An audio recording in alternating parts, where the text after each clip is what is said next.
Hello everyone, আসসালামু আলাইকুম। আশা করছি আপনারা সবাই ভালো আছেন। দেশ ও দেশের বাইরে যেখান থেকে আমার আজকের ভিডিওটি দেখছেন, আপনাদেরকে জানাই অনেক অনেক প্রীতি, শুভেচ্ছা ও অভিনন্দন। তো আজ আমি সকালে কি নাস্তা বানাচ্ছি, তো সেই রেসিপিগুলো নিয়েই থাকছে আমার আজকের ভিডিওটি। তো আজ থাকছে এখানে পরোটা, তার সাথে থাকছে মুগ ডাল। আর সাধারণত আমরা মুগ ডাল খোসা ছাড়াটা খেয়ে থাকি, আর আজ আমি রান্না করে দেখাবো খোসা সহ মুগ ডাল, আর তার সঙ্গে থাকছে লাচ্ছা সেমাই।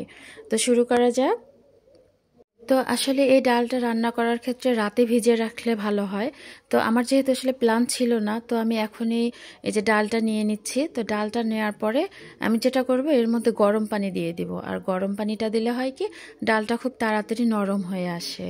আর যদি হাতে সময় থাকে সেক্ষেত্রে আপনারা রাতেই ডালটা ভিজিয়ে রাখতে পারেন, অর্থাৎ 5 থেকে 6 ঘন্টা ভিজিয়ে রাখলে এনাফ। তো এই তো ডালটা আমি ভালোভাবে ধুয়ে নিয়েছি, আর এখন গরম পানি দিয়ে দিচ্ছি, দিয়ে ঢেকে এটাকে সাইডে রেখে দিচ্ছি এবং এর মাঝে আমি বাকি কাজগুলো করব। তো শুরুতে পরাটার ডোটা মাখিয়ে নিব। তো ডোটা মাখানোর জন্য এখানে আমি একটি পাত্রের মধ্যে নিয়ে নিচ্ছি ময়দাটা আপনারা আপনাদের পরিমাণ মতো নিয়ে নেবেন। তো ময়দাটা নেওয়ার পর এখন আমি এর মধ্যে দিয়ে দিচ্ছি সামান্য লবণ, আর দিয়ে দিচ্ছি ইস্ট। আমি আজকে পরাটাটা তৈরি করব ইস্ট দিয়ে। তো এটা কিন্তু খেতে অনেক ভালো হয়, নরম হয়, আর বেশ ভালোই। আর দিয়ে দিচ্ছি এখানে চিনি। তো সবগুলো দিয়ে, আর দিয়ে দিয়েছিলাম তেল।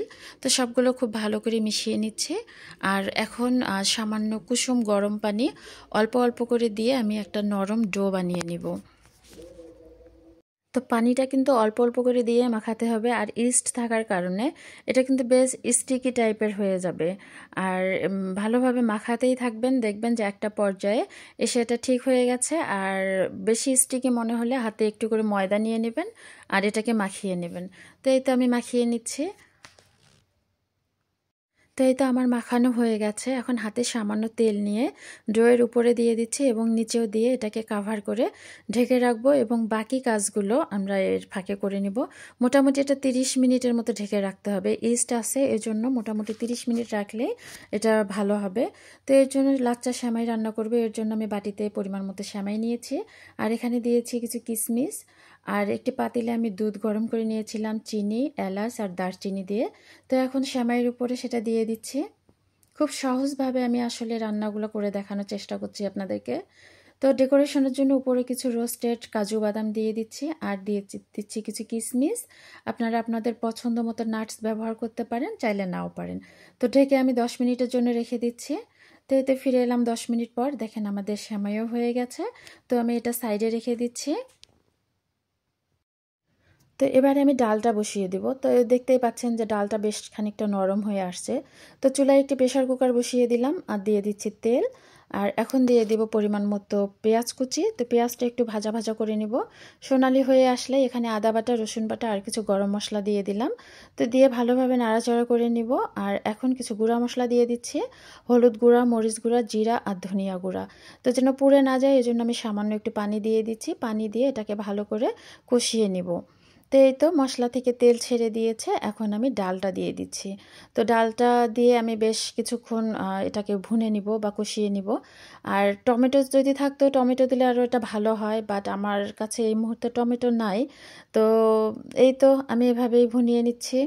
তো এই ডালটা একটু ঘন করার জন্য আমি কিছুটা আলু দিয়ে দিচ্ছি। এটা অপশনাল, দিলেও হবে না দিলেও হবে। তো আলুটা দেওয়ার পর আমি আবারও কিছুটা সময় নাড়াচাড়া করে নিচ্ছি। আর এখন সিদ্ধ এবং ঝোলের জন্য আমি পানি দিয়ে দিচ্ছি, গরম পানি।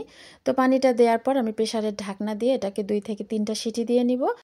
তো 3টা সিটি দেওয়ার পর আমি কিছুক্ষণ রাখার পর আমি প্রেসারের ঢাকনাটা খুলে নিয়েছিলাম এবং ডালটা নিয়েছি। দেখতেই পাচ্ছেন কতটা ঘন হয়েছে। আপনারা চাইলে পাতলাও করতে পারেন, তবে রুটির জন্য এরকম ঘনই ভালো লাগে। তো এবারে রুটি বানানোর পালা। এতে রুটি বা পরোটা বানানোর জন্য আমি এখানে একটি ছোট টুকরা নিয়েছি। তো নেওয়ার পরে আমি একটা গোল রুটি বানিয়ে নিচ্ছি। আর আজকের আমি এই পরোটা বানাবো 3 কোনা টাইপের। এর জন্য প্রথমেই আমি গোল একটা রুটি বানিয়ে নিচ্ছি, এরপরে আমি এটাকে ফোল্ড করে নিচ্ছি, দেখানো হিসাবে আপনারা বানিয়ে নেবেন। আর এরপরে যে আবারও ফোল্ড করে নিলাম, আর এখন এটাকে একটা ট্রাইঅ্যাঙ্গেল শেপ দিয়ে আমি পরোটা বানিয়ে নিব। তো আপনারা ইচ্ছা করলে এটা গোলও রাখতে পারেন, আবার 4 কোনাও বানাইতে পারেন। তো আমি আজকে 3 কোনা টাইপের পরাঠা বানিয়ে নিব। তো তো এভাবে আমি আসলে সবগুলো পরাঠাই বানিয়ে নিব। আর ইস্ট থাকার কারণে কিন্তু পরাঠাটা না অনেক ভালো হয়, বেশ মোটা টাইপেরও হবে এবং অনেক নরম হবে। তো খেতে কিন্তু বেশ ভালোই লাগে। তো আপনারাও চেষ্টা করবেন, আর কেমন হচ্ছে আমার এই রেসিপিগুলো কমেন্টে অবশ্যই জানাবেন। তো যাই হোক, এই তো পরাঠাগুলো বানানো আমার হয়ে গেছে। এখন চুলায় একটি প্যান দিয়ে আর পরিমাণ মতো তেল দিয়ে আমি পরাঠাগুলোকে ভেজে নিব। আপনারা আপনাদের পছন্দ মতো ঘি কিংবা তেলে ভেজে নিতে পারেন। তো আমি সামান্য পরিমাণে তেল দিয়ে পরাঠাগুলো ভেজে নিচ্ছি। তো আমি সবগুলো পরাঠাই ঠিক একইভাবে ভেজে নেব। তো এই তো আমি এভাবে বাকি সবগুলো পরাঠাই ভেজে নিয়েছি। তো দেখতেই পাচ্ছেন কতটা লোভনীয় হয়েছে। তো এই তো আমি একটা আপনাদেরকে দেখিয়ে দিচ্ছি। তো দেখেন কতটা সুন্দর হয়েছে। তো আশা করছি আমার আজকের রেসিপিগুলো আপনাদের ভালো লেগেছে। তো এতটা সময় জুড়ে আমার সাথে থাকার জন্য আপনাদের সবাইকে জানাই অসংখ্য অসংখ্য ধন্যবাদ। সবাই ভালো থাকবেন, সুস্থ থাকবেন, সুন্দর থাকবেন। আমার আগামী রেসিপি দেখার আমন্ত্রণ জানিয়ে আজকের মতো বিদায় নিচ্ছি। আল্লাহ হাফেজ। আসসালামু আলাইকুম।